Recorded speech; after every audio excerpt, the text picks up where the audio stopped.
Hey, what's up everyone? It's Andy, and for today's video, we're going to be going over ESPN's top NBA players for the 2019-20 season rankings from 1 to 10. In my previous video, I went over rankings 11 to 30. Be sure to check out that video if you guys haven't yet. Apologies again for sounding stuffed, still feeling a little under the weather. Before we get started, I just want to thank you guys for tuning in and watching the video. I appreciate you all, and it would mean a lot if you could give it a thumbs up and subscribe. Now, let's continue with the rankings. Coming in at number 10 for ESPN's best NBA players this season, we have Paul George. It looked like he was going to stay with Russell Westbrook in the OKC for years to come after signing his new deal, but that quickly ended after an early playoff exit from the hands of Damian Lillard. ESPN explains, how healthy is he? After George required surgeries to repair both shoulders, the Clippers will surely take things slow with him, which could delay how quickly he and Kawhi Leonard become comfortable and adjust to playing with one another. After averaging career highs of 28 points, 8.2 rebounds, and 4.1 assists per game in 2018-19, George will have to get healthy again while learning what his role will be like with Leonard.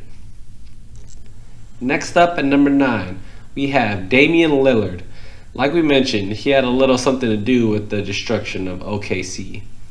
ESPN explains, from the moment he entered the league as a mysterious guest from Weber State, Lillard established himself as a fearless, durable floor general with an uncommon stage presence.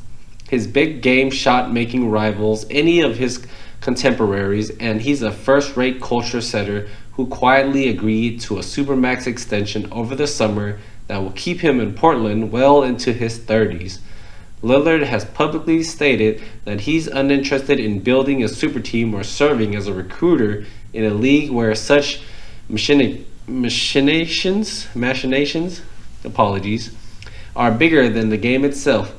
Yet Lillard's independence poses a challenge without the concentration of star power present on the roster of most NBA contenders. How far can Lillard lift the Trailblazers in an unforgiving Western Conference?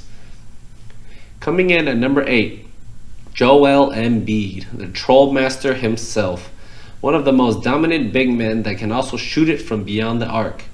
ESPN explains, will Embiid hold up for a deep postseason run? A year removed from jumping 23 spots up to number 9, Embiid receives a slight bump despite an improvement across the board statistically. Playing a career-high 34.3 minutes per game, Embiid dominated when he was on the court, averaging 27.5 points and 13.6 rebounds in 64 games. Battling an illness last spring and having his fitness questioned, Embiid saw his production on both ends of the court decrease in the playoffs, eventually leading to the 76ers falling in the second round. Next up at number 7, we have Nikola Jokic, one of the best passing big men in the game and can also bang down low when needed. ESPN explains, can Jokic make the leap from the superstar to MVP tier? Jokic has finished in the top 10 in real plus-minus RPM in every season of his career. He makes his teammates better, utilizing excellent court vision and touch to run the Nuggets offense from the high post. But for the Nuggets to contend this season, Jokic has to take a more aggressive mindset and raise his game to game that final level. His ability to do so will determine whether the Nuggets have a legitimate shot at the crown. At number 6, Steph Curry, the guy who changed the shooting game forever. ESPN explains, just how good can Steph be without Kevin Durant and Klay Thompson, at least for most of the year? All eyes will be on the former MVP to see how far he can carry the Warriors without as much star power by his side. It will be interesting to see how Steve Kerr manages his star guards' minutes in the beginning of another long season. Curry and the Warriors know it would be a challenge, but they seem energized by the opportunity. Next up at number 5, we have Anthony Davis.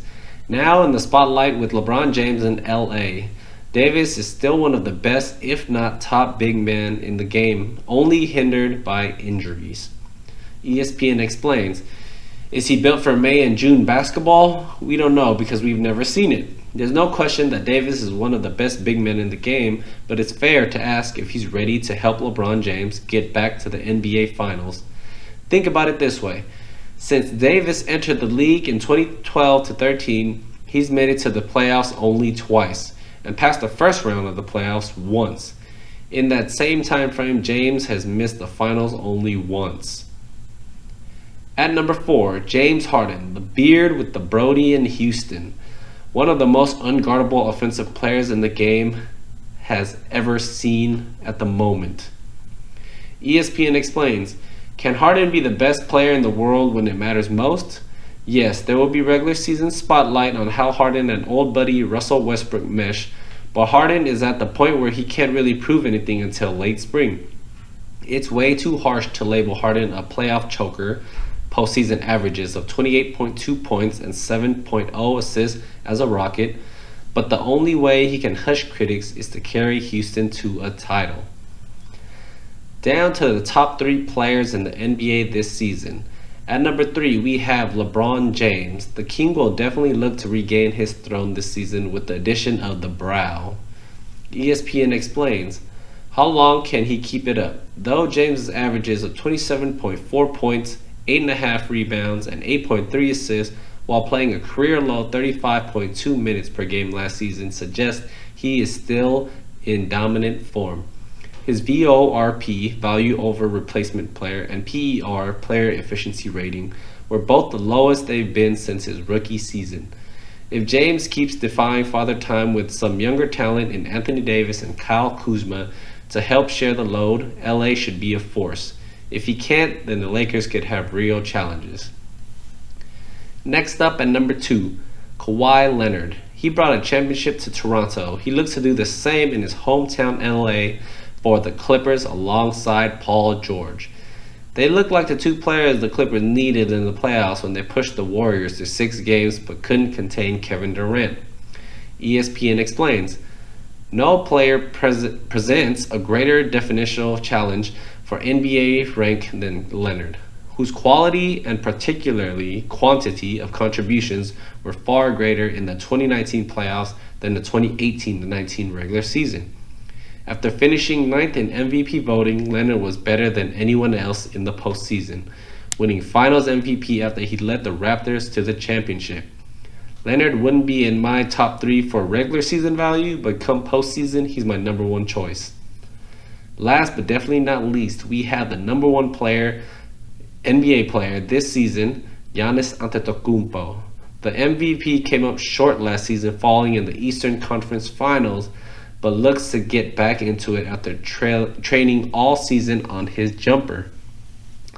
ESPN explains, Antetokounmpo appeared to breeze through the 2018-19 regular season, posterizing defenders and swatting the league's all-stars at the rim. NBA aficionados expected Antetokounmpo to be good, but this good? No way. Then the East Finals came. The going got tough, Antetokounmpo got double-teamed, and the Toronto Raptors proved to be the better team. Now there are expectations. Make it just as far, then advance. The biggest question for the Greek Freak this season is how he responds to the mountains of expectation. He has the ability to turn that pressure into kindling, but will he? There you have it for ESPN's top 1 to 10 NBA players for the 2019-20 season. Please note that this was made prior to the beginning of the season, so it's looking a little weird since we have some more insight. We're about 10 games in right now. If you guys want to check out the rankings yourselves, I put the link in the description below. Thanks for watching today's video, and I hope you all enjoyed it. Don't forget to give it a thumbs up and subscribe for future content.